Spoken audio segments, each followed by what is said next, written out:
The border station sat at the very edge of known space, far from anything that mattered to the people who made decisions. It was old, its walls had rust spots that no amount of paint could hide, and half the lights in the corridors flickered at random hours of the night. The Galactic Union had built it 60 years ago and then slowly stopped caring about it, the way someone might forget about a fence post on the far end of a property they never visited. Captain Jake Harris stood at the bridge window of his ship, the Pale Hound, and looked out at the stars beyond the station. He had been here for 3 years, 3 years of filing reports that nobody read, requesting supplies that never came, and training a crew that the rest of the fleet had written off as unimportant. Jake was 34 years old.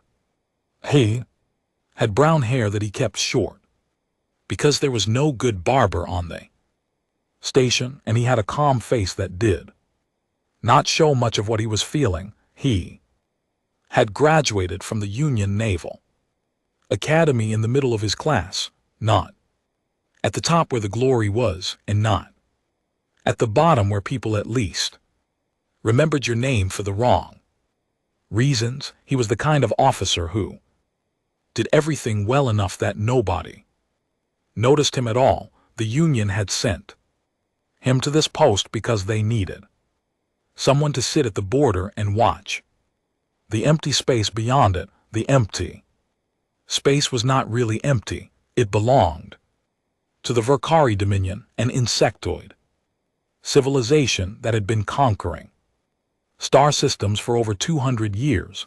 They moved slowly, but they never stopped. Every species that had tried to fight them had lost. Every diplomatic mission had failed. The Verkari did not negotiate. They consumed everyone in the Union knew that one day the Verkari would push through this corridor. When they did, the border station and the Pale Hound would be the first things in their path. The plan, as far as Jake understood it, was simple. The border would fall, the station would be destroyed, and then the real fleet, stationed in the core worlds 14 hours away, would respond with full force. Jake and his crew were in the most polite military language acceptable. Losses: he had 42 people under his command, 42 humans on a single frigate. That was 2 generations behind the current fleet standard. His weapons officer was a sharp woman named Katie Morgan, who had been sent here after she disagreed too loudly with an admiral. His pilot was Danny Cole, a young man with fast hands and a nervous laugh, who had requested a deep space posting because he wanted adventure and did not yet understand that adventure and boredom often lived in the same house. His chief engineer was Nate Holloway, a quiet and clever man who could fix anything with enough spare parts and enough coffee. These were good people.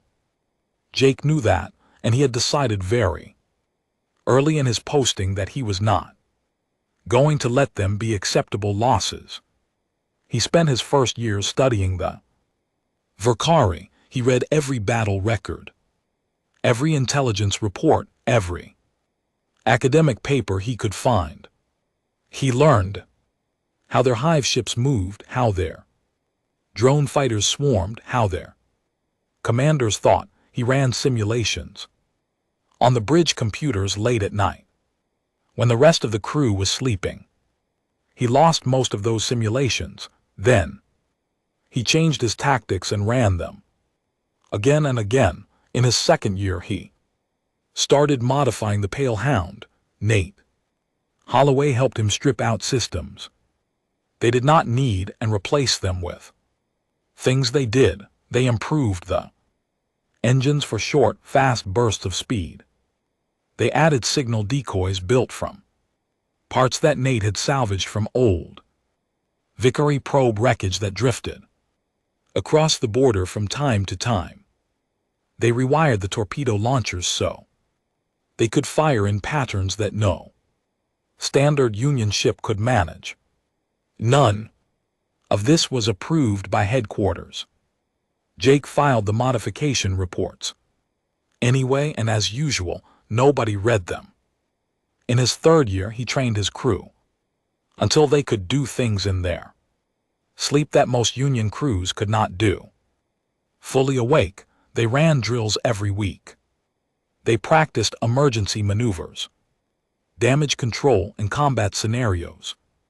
That assumed they would always be outnumbered. Katie Morgan grumbled about the schedule, but she never missed a session. Danny Cole stopped being nervous and started being precise. Whole crew became something tight and sharp, like a blade that had been honed in silence where nobody was watching. Far across the galaxy, in a place so different from the border station that they might as well have existed in separate universes, Princess Aindra Vasharin sat in a hall made of living crystal and tried not to let her boredom show on her face. The Alanthe star sovereignty was the oldest and most powerful non-human civilization in the Galactic Union. Their cities floated above gas giants, their ships moved through space like silver songs. Their culture was built on a single idea that went back thousands of years, that the truth of a person's soul could be seen most clearly in how they behaved in battle, not whether they won or lost, but what their choices revealed about who they really were. Elindra was the eldest daughter of Sovereign Vasharin, which meant that one day she would rule. And before she could rule, tradition demanded that she choose a consort, a partner who would stand beside her for the rest of her life. That partner had to be chosen from among warriors who presented their battle records for her judgment. She had been reviewing suitors for almost a year now. They came from across the galaxy, tall, proud Alanthe commanders with centuries of service, clever Ryan strategists with records full of elegant victories, even a few humans, mostly admirals and decorated captains from the core fleet, polished and political and eager to make the right impression. Aindra read every single battle report with the skill her mother had taught her before she died. The Alanthe could read a battle record the way a musician could hear a symphony, not just the notes but the feeling behind them. Every tactical decision told her something, every order revealed character, every moment of crisis showed her the shape of a person's heart, and every report she read left her cold. They were not bad warriors, but she could see the calculation behind their courage. She could feel the ambition hiding inside their sacrifices. They fought to be seen, they fought to climb, they fought to win, not because winning protected anyone, but because winning was how they proved their worth. She wanted something different. She wanted someone who fought because the people behind them mattered more than the glory ahead of them. She wanted a soul that burned not with the desire to be great, but with the refusal to let others fall. She had begun to wonder if such a person existed at all. She did not know that on a rusting station at the edge of nowhere, a man she had never heard of was about to answer that question for her. The Vickery were coming, and Jake Harris, forgotten captain of a forgotten ship, was the only one standing in their way. The alarm screamed through the pale hound at 3:00 in the morning station time. Jake was already half awake. He had not been sleeping well for days. Something in the long-range sensor data had been bothering him, tiny fluctuations in the energy readings beyond the border, so faint that the automated systems had not flagged them. But Jake had spent 3 years learning to read the silence of that stretch of space, and silence that changed even slightly was not really silence at all. He was on the bridge in under 2 minutes. Danny Cole was already in the pilot's chair, his hands resting on the controls, his face pale but steady. Katie Morgan arrived 30 seconds later, her hair still wet, pulling on her jacket as she moved to the weapons console. Nate Holloway's voice came through the engineering channel before Jake could call him. "I see it, Captain. Engines are hot. Tell me what you need." What the sensors showed them was the kind of thing that belonged in a nightmare. 18 Rakari Hive ships were coming through the border. Each one was the size of a small moon, covered in organic armor that could heal itself, carrying thousands of drone fighters inside its body, like wasps inside a nest. Around them moved dozens of escort cruisers, faster and more agile, designed to screen the Hive ships from attack. Behind them, in a cloud so thick it almost looked solid on the sensor display, were the drones, 10,000 at least, maybe more. A full invasion swarm, the kind of force that had swallowed entire civilizations. And between that swarm and 3 colony worlds holding over 2 million people, there was 1 old frigate and 42 humans. Jake stood at the center of the bridge and did the math in his head. Reinforcements from the core fleet were 14 hours away. The swarm would reach the first colony in 6. There was no one else. There was no trick, no loophole, no clever way around the simple truth of the situation. If he ran, 2 million people would die before help arrived. He did not run. "All hands," he said into the shipwide channel, and his voice was calm and clear and carried no pretense of false bravery. "This is the captain. Rakari invasion swarm has entered the corridor full strength. There is no support within range. If we do not slow them down, the colonies behind us will not survive. I will not order anyone to do this, but I am going to fight. If you are with me, get to your stations." Every single member of his crew went to their station. Not one person hesitated. The battle that followed lasted 11 hours. And when it was over, military historians across the galaxy would spend decades trying to understand how it was possible. Jake did not try to fight the swarm head-on. That would have been suicide in the first minute.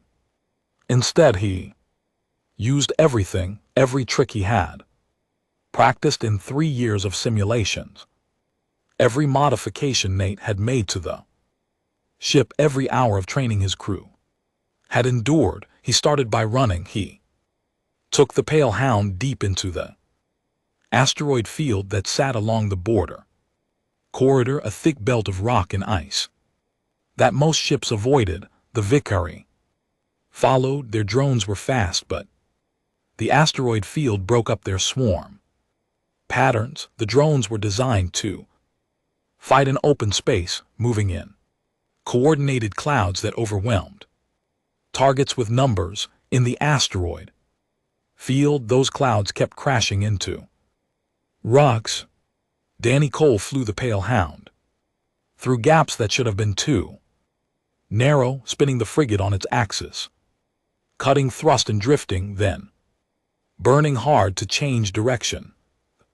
Drones that followed him died against the rocks he slipped between. While the drones chased them, Jake triggered the first of Nate's signal decoys, small devices no bigger than a person's fist, that broadcast energy signatures identical to a Union warship. He had planted them on asteroids during the past year, quietly, without telling Anyone? Suddenly the Vari sensors showed. Not one enemy ship, but dozens scattered. Across the field, the swarm split. 6 Hive ships broke away from the main group to hunt the false targets. That was exactly what Jake wanted. He led those 6 Hive ships toward the gas giant at the edge of the corridor. It was a massive planet with a thick atmosphere of hydrogen and methane, and Katie Morgan had spent months calculating exactly how deep into that atmosphere a modified torpedo could travel before detonation.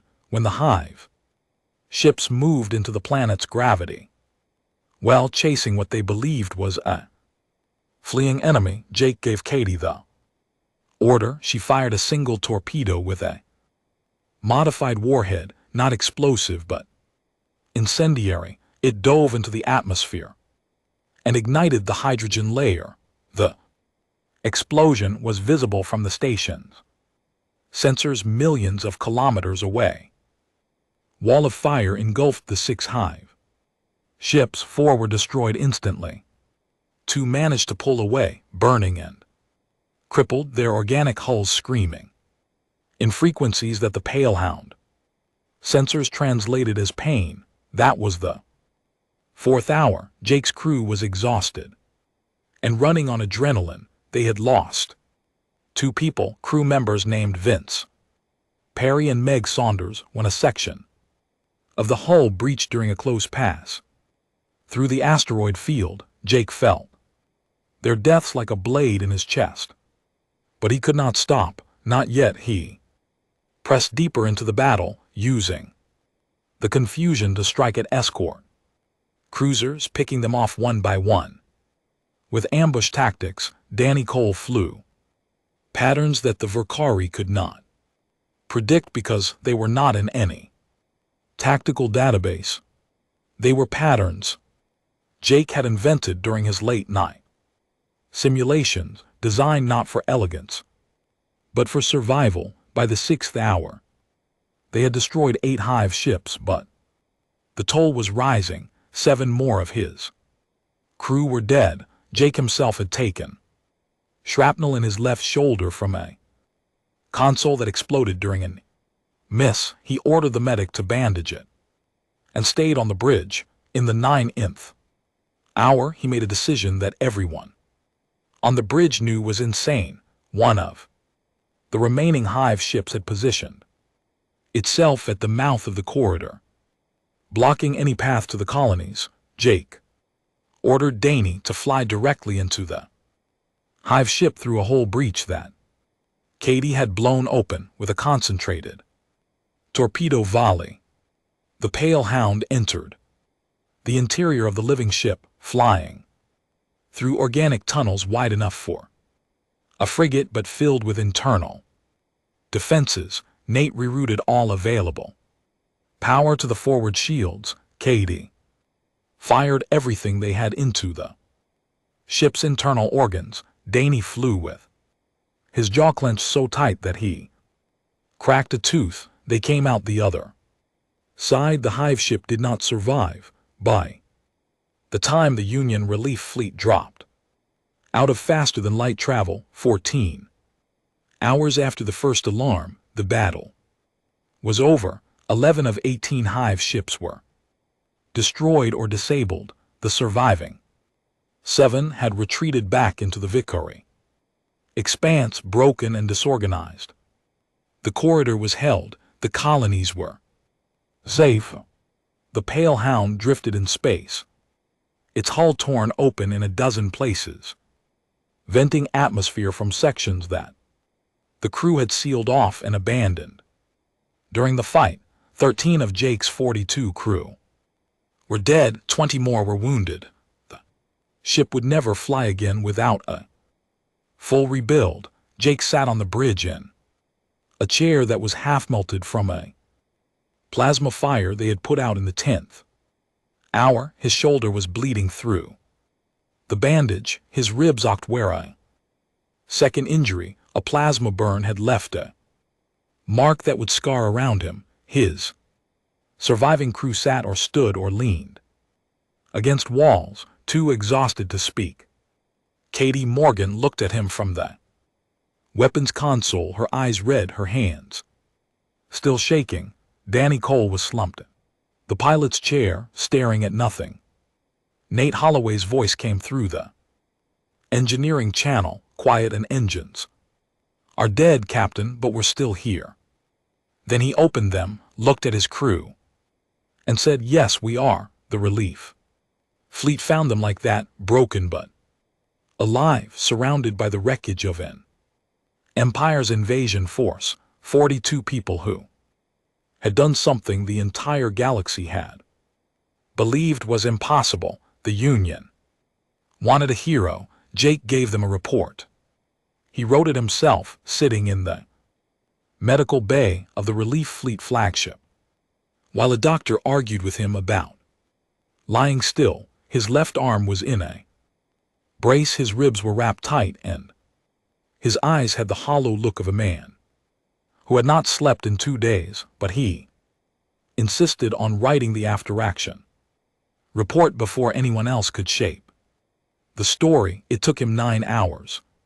He wrote it in the plain, direct language of a military officer, but there was something in the way he wrote that went beyond standard procedure. He did not begin with himself. He began with his crew. He wrote about Nate Holloway, who had kept the engines running for 11 hours through damage that should have shut them down in the first 2. He wrote about Katie Morgan, who had calculated the gas giant ignition on the fly and landed the shot on her first attempt. He wrote about Danny Cole, who had flown maneuvers through an asteroid field and then through the inside of a living ship without a single moment of hesitation. He wrote about every single crew member by name, including the 13 who had died. For each of the dead, he wrote what they had done and how they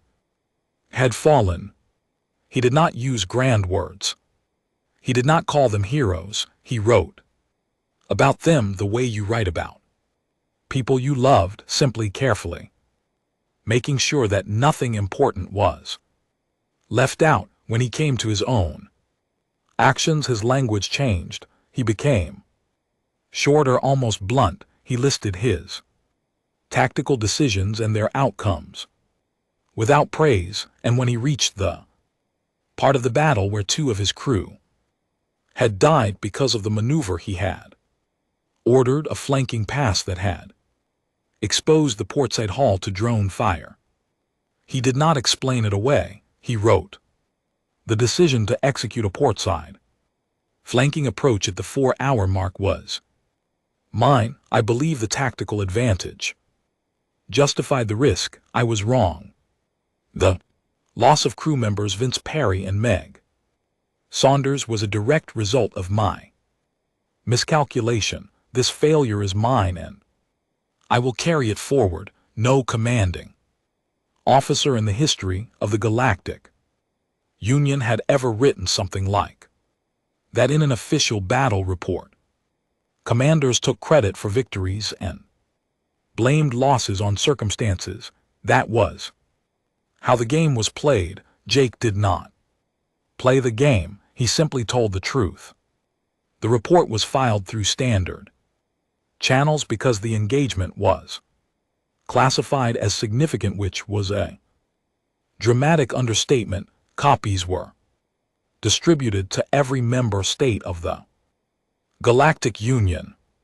It traveled across the galaxy through diplomatic pouches and encrypted data streams, landing military offices, government halls, and intelligence agencies on a 100 worlds.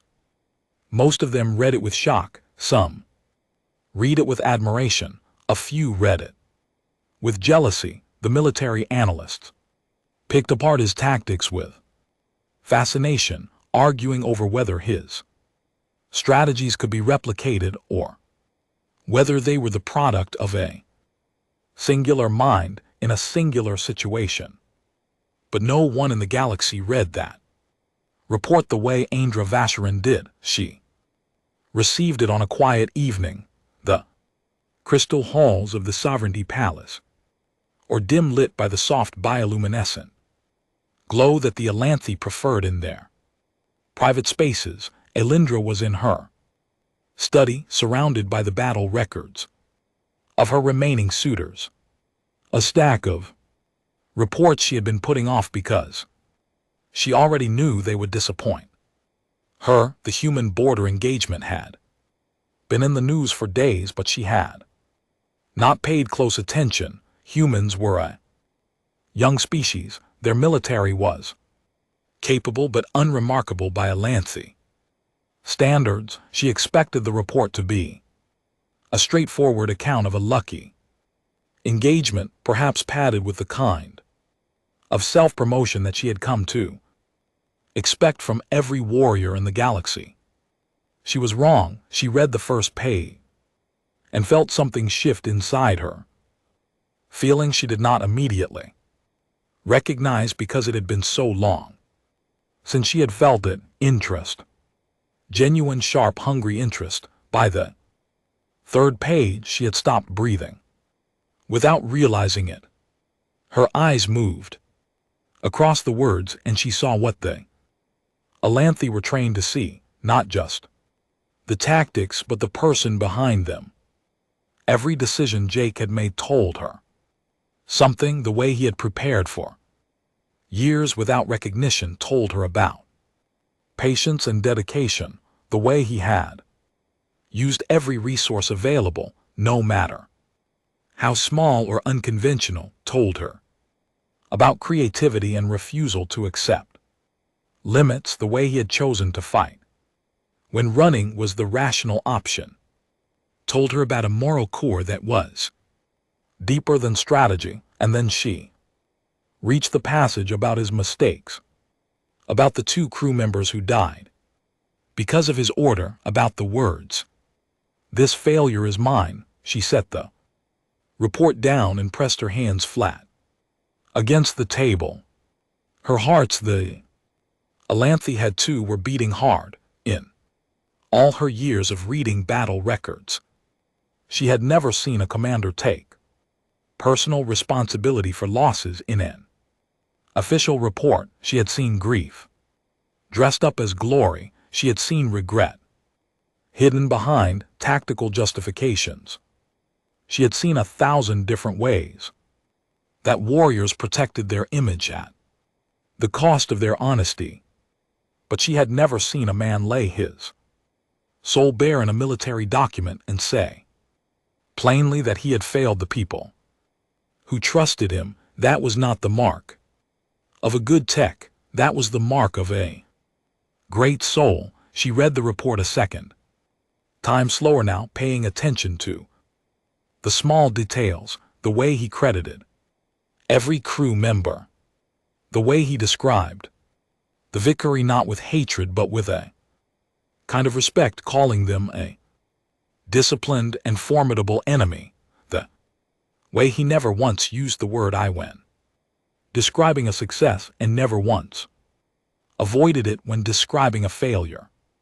She read it a third time, and by the end, she was certain. She stood up from her desk, walked to the window that looked out over the crystal spires of the capital city, and spoke aloud to the empty room. Her voice was quiet, but it carried the weight of absolute conviction. "I will wed this man." She did not sleep that night. Instead, she prepared. She reviewed Alanthi law to confirm what she already knew, that the heir's choice of consort was sovereign and could not be overruled by anyone, including her father. She drafted her statement.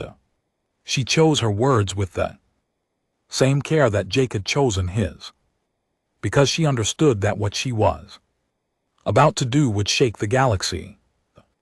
Next morning she walked into the full sovereign court. Every suitor was present. The Alanthi nobility filled the crystal galleries. Ambassadors from a dozen species stood in the observation Wings, her father, Sovereign Vasherin, sat on the high throne and watched her approach with the careful eyes of a ruler who knew his daughter well enough to be worried. Ara stood at the center of the court in the place where heirs had made their declarations for 10,000 years and spoke. I have read the battle records of every suitor before me. I have searched for the soul that our tradition demands, a soul of courage, of honesty, of strength used not for glory, but for the protection of others. I have not found it among the candidates presented to this court. The hall went very quiet. I have found it in the battle report of a human captain named Jake Harris, who commanded 42 soldiers against an invasion swarm at the edge of Union space, and who held the line not for fame or advancement, but because 2,000,000 lives depended on him. I have chosen. I will wed this man. For a long stretch moment the court was silent. Then the silence broke like glass, and the sound that followed was something between outrage and disbelief. Suitors rose to their feet shouting. Nobles turned to each other with expressions of shock. Ambassadors sent urgent messages to their governments. Her fathers stared at her with an expression that mixed anger, confusion, and something that might have been reluctant admiration. Elindra stood in the center of it all, calm as a stone in a river, and waited for the storm to pass. It did not pass. Quickly, Jake Harris found out the same way the rest of the galaxy did. On the news, he was sitting in the mess hall of the repair dock where the Pale Hound had been towed after the battle. His arm was still in a sling, his ribs still hurt when he breathed too deeply. Around him, what remained of his crew was eating a meal that was slightly better than what they usually got, because the repair dock's kitchen staff had heard about what they did and had decided to cook something that was not from a military ration pack. For the first time in anyone's memory, the broadcast screen on the wall was running the galactic news feed. Nobody was paying much attention to it. Danny Cole was telling a story about something that had gone wrong with the artificial gravity during the fight, and Katie Morgan was laughing at the parts Danny was clearly exaggerating. Nate Holloway was sitting at the end of the table, quietly eating and reading technical manual about engine components, because that was what Nate did when he was relaxed. Then the news anchor said the words Anthe, princess and human captain, and marriage declaration, and the mess all went silent. Jake had a spoonful of food halfway to his mouth. He stopped moving. The screen showed an image of Princess Elindra Vasherin standing in the crystal court of the sovereignty, and below it in large text his name, his full name, his rank, his posting, his face taken from his official service photo, which he had always thought made him look slightly confused. The anchor was explaining that the heir to the most powerful alien civilization in the Galactic Union had chosen a human border captain as her consort, based entirely on his battle report.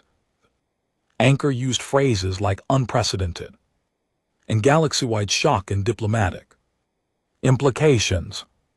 Jake set his spoon down very slowly. Katie Morgan was the first to speak. She looked at him with an expression that was halfway between amazement and amusement and said, "Well, Captain, that is not what I expected to hear today." He closed it, opened it again, and said, "Is this real? Is this actually real?" Nate Holloway looked up from his technical manual, glanced at the screen, looked at Jake, and said with the same tone he used when reporting on engine status, "Congratulations, Captain." Then The mess all erupted. Every crew member was talking at once. Some were laughing. Some were shouting. A few looked like they might cry, though they would deny it later. The news spread through the repair dock in minutes, and soon people who had nothing to do with Jake's crew were coming to the mess hall to look at him as if he had suddenly become a different person than the man who had been quietly eating 5 minutes ago. Jake sat very still through all of it. He did not feel like a different person. He felt like a tired man with a sore shoulder who had just been told that his life was about to change in a way he could not control. The galaxy's reaction was immediate and enormous. Within hours, every news network in Union space was running the story. Commentators debated what it meant. Politicians calculated how it could benefit or harm them. The Allanthi were the most powerful species in the Union, and a marriage between their heir and a human would shift the balance of power in ways that everyone wanted to exploit and many wanted to prevent. Human governments were divided. Some were thrilled. An alliance with the Allanthi through marriage would elevate humanity standing in the Union by a century overnight. Others were worried. The attention was too much, the politics too dangerous, the risk of offending the Allanthi if things went wrong too great. Military leaders debated whether Jake should be promoted immediately to make him look more impressive or whether promoting him now would look desperate. Among the alien civilizations, the reaction was worse. The Rivian Compact, whose own candidate had been among Aindra's suitors, issued a formal statement expressing deep concern. The Thornari Federation called the choice an insult to established galactic traditions. Several species made it clear through diplomatic channels and through louder public statements that they considered humanity too young, too reckless, and too insignificant for this kind of alliance. Within the Allanthi sovereignty itself, the court was in upheaval. Elindra's declaration was legally binding, but that did not stop the opposition. Noble houses that had supported other suitors began forming alliances against the match. Political advisors warned that the human would embarrass the sovereignty. Military commanders questioned whether a captain who commanded a single frigate could stand beside the future ruler of a star-spanning empire. Sovereign Vasharine, Elindra and LT Unk and GTS fathers summoned her to a private meeting. What passed between them was not recorded, but those who saw Aindra afterward said she looked exactly the same as she had before, calm, certain, and completely unmoved. Jake, meanwhile, was dealing with a different kind of storm. The Union Diplomatic Corps contacted him within 12 hours, sending a team of advisors who descended on the repair dock like a flock of very well-dressed birds. They wanted to brief him on Atlantic customs, coach him on what to say in public, and manage his image for maximum political advantage.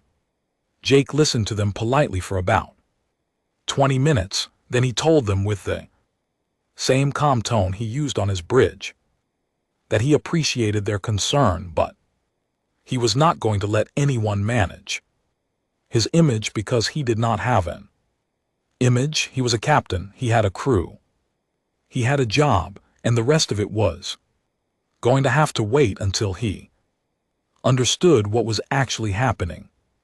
The diplomats were horrified. They told him that this was the most significant political event in human history and that his personal feelings were secondary to the needs of the species. Jake told them that he understood their point, but that he was not going to marry someone he had never met for political reasons. And if that made him a bad diplomat, then they should have sent a diplomat to the border station instead of him. That night, alone in his quarters on the repair dock, Jake sat in the dark and thought. He thought about the battle. He thought about the 13 people he had lost. He thought about the report he had written and what it said about him, things he had put on paper, because they were true, not because he expected anyone important to read them. And he thought about the princess who had read those words and seen something in them that made her stand before her entire civilization and choose him. He did not know what she looked like. He did not know the sound of her voice, or the way she laughed, or whether she laughed at all. He knew almost nothing about the Alanthi except what was in the cultural databases, and those were dry and clinical and told him nothing about what it felt like to be one of them. But he knew one thing: she had chosen him because of a report in which he had told the complete truth about himself, including the parts that hurt. She had not chosen a version of him that was polished or prepared or designed to impress. She had chosen the real thing that mattered to him. It mattered more than the politics, more than the galaxy's opinion, more than the pressure from every direction to be something other than what he was. He sat down at his desk and wrote a message. It was short, and he rewrote it 4 times before he was satisfied with it. It said, "Your Highness, I am honored beyond any words I have by your declaration, but I cannot in good conscience agree to marriage with someone I have never met or spoken to. I mean no disrespect to you or your traditions. I am asking for something simple, a chance to meet you, not as a captain or a consort candidate, but as a person. If you are willing, I would be grateful." He sent it before he could talk himself out of it. The message crossed the galaxy in seconds. It reached the Alanthi court and was immediately intercepted by a dozen advisors who analyzed it for hidden meaning, political strategy, and diplomatic implications. Andra read it alone, and for the first time since her declaration, she smiled. She sent back single word: yes. They chose a place that belonged to neither of them. Small garden station orbiting a quiet yellow star halfway between human and Alanthi space. It was not a diplomatic facility or a military outpost. It was a botanical research station built decades ago by a team of scientists who wanted to grow plants from different worlds in the same soil and see what happened. The result was a place filled with strange and beautiful gardens where earth roses grew beside Alanthi crystal vines, and the air smelled like a dozen different home worlds at once. Jake arrived first. He wore a clean uniform because that was what he had. But it was not his dress uniform. His dress uniform had been destroyed along with most of his personal belongings when a plasma fire tore through the officers' quarters during the 7th hour of the battle. He had considered requesting a new one, but it felt wrong, like putting on a costume to meet someone who had chosen him for being honest. He walked through the gardens alone, waiting, his shoulders still locked. The scar on his ribs pulled when he moved certain ways. He was nervous in a way that he had not been during the battle, because during the battle he had understood the situation. He had studied the enemy, run the simulations, and made his choices. This was different. He had no simulation. For this, he had no tactical plan for meeting a woman who had decided to marry him based on the worst day of his life. Andra arrived without escort. She had dismissed her guards at the docking port, ignoring their protests with a look that made it clear the discussion was over. She wore simple clothes, long garment in deep blue that had no markings of rank or house. She had done this deliberately. She did not want the weight of her title to speak before she did. She was tall, taller than Jake by half a head. Her skin had the faint silver shimmer that all Elanthe carried, and her eyes were the color of deep water with pupils that shifted shape. When the light changed, her hair was dark and long and moved slightly even. When there was no wind, because Elanthe hair responded to emotion the way humans' pulse responded to fear, but the thing Jake noticed first was not her appearance. It was the way she stood still when she saw him, not frozen but settled, the way a person stands when they have arrived somewhere they intended to be. They looked at each other across a garden path lined with flowers from 6 different worlds. "Captain Harris," she said. "Your Highness." He said. There was a pause, then she said, "I would prefer Andrew if that is acceptable," and he said, "Then I would prefer Jake." They began to walk and they began to talk, and they did not stop for 7 hours. He told her about growing up in a small town in Colorado, a place with more sky than people. He told her about the first time he saw the stars through a telescope his mother gave him for his 12th birthday, and how something in his chest had opened up and never closed again. He told her about joining the fleet, about the years of being overlooked, about the border station that everyone considered a punishment, and that he had come to think of as a home because his crew was there. She told him about the crystal halls where she had grown up, beautiful and cold and full of expectations.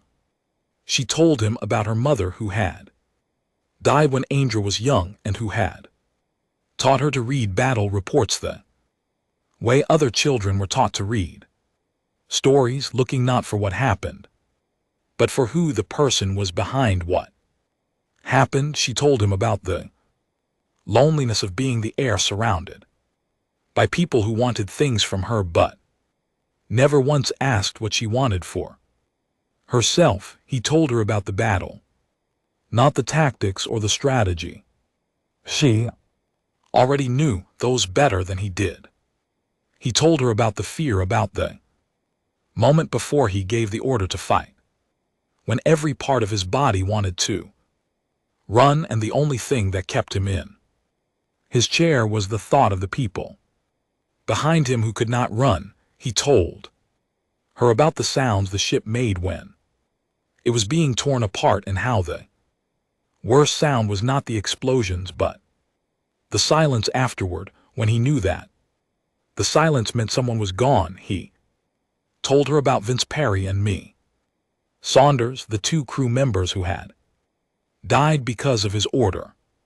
He told her their names, their faces, the things they had talked about during meals, and he told her what he had written in the report, that their deaths were his failure and that he meant every word of it and would mean it for the rest of his life.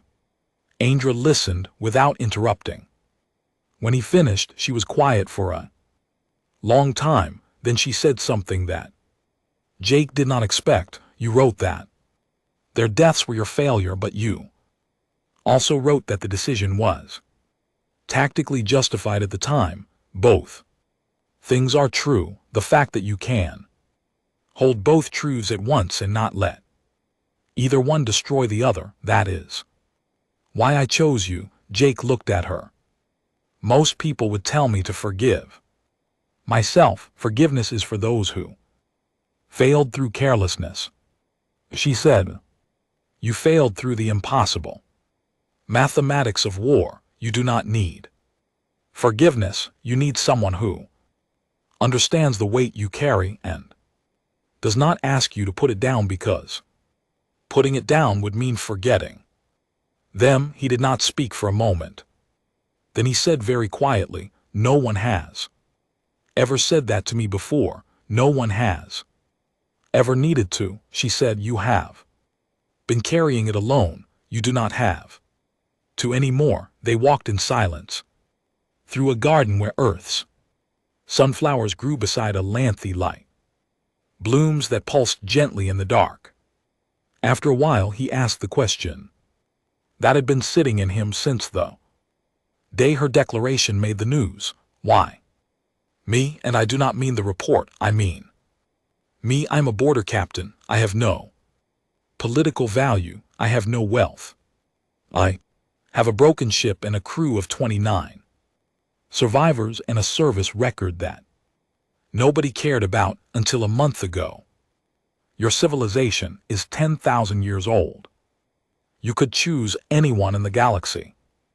Elindra stopped walking. She turned to face him, and her eyes, those deep water eyes that shifted with every change in light, were steady and serious, because every other warrior I have studied fought to prove they were great. You fought to keep your people alive, and then you told the truth about the cost.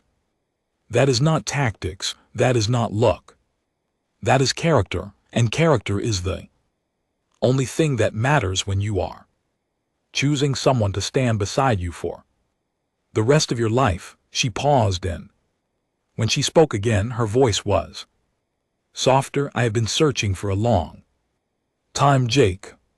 I was beginning to believe that what I was looking for did not exist, and then I read your report and I knew." Jake looked at her for a long moment. The garden was quiet around them. Somewhere water moved over stones in a stream that wound between the flower beds. The light of the yellow star came through the station's transparent ceiling and fell on both of them. The same light, the same warmth. "I am not a prince," he said. "I am not a diplomat. I am probably going to make mistakes that will horrify your entire court." "Yes," she said, "you will, and I will make mistakes that will confuse your entire species. That is what happens when two people try to build something real." He almost smiled. "That is the most honest thing anyone has said to me since Katie Morgan told me I'd better not embarrass my crew." Elindra and LT, Unk and GT's hair moved slightly, which Jake would later learn was the Alanthe equivalent of a laugh. "I think I will like Katie Morgan." When they emerged from the garden station, the galaxy was waiting. News ships hovered at a respectful distance. Diplomatic channels were burning with speculation. Rival factions in the Alanthe court had spent the day preparing new arguments against the match. Human politicians had drafted 17 different statements depending on the outcome. Jake and Indra stood together and faced the cameras and the questions and the noise. They did not make grand political statements. Jake spoke about his crew, about what they had taught him, about courage, and about what it meant to protect something larger than yourself. Elandra spoke about her tradition, about reading souls through deeds, and about finding in a human captain the heart she had spent her life searching for. The galaxy listened, and something shifted. In the months that followed, the wedding took place on a station built for the occasion, positioned at the midpoint between Earth and the Alanthe home world. The ceremony blended human and Alanthe traditions. Jake's surviving crew stood at his side, wearing new uniforms that the Union had finally provided. Katie Morgan served as his witness and threatened to end him if he stumbled over his vows. Danny Cole cried and pretended he did not. Nate.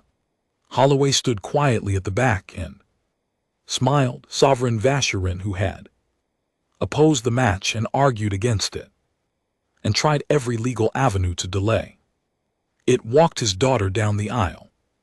When he placed her hand in Jake's, he looked the human in the eye and said, "Take care of her," and Jake, who had faced an invasion swarm without flinching, felt his voice shake when he said, "I will." The alliance that followed changed the galaxy. Human creativity and a lengthy wisdom forged a partnership that reshaped the Union. The Vicary were pushed back for the first time in 2 centuries. New corridors of space were opened. Species that had dismissed humanity began to see them differently, not because of politics or military power, but because of a story.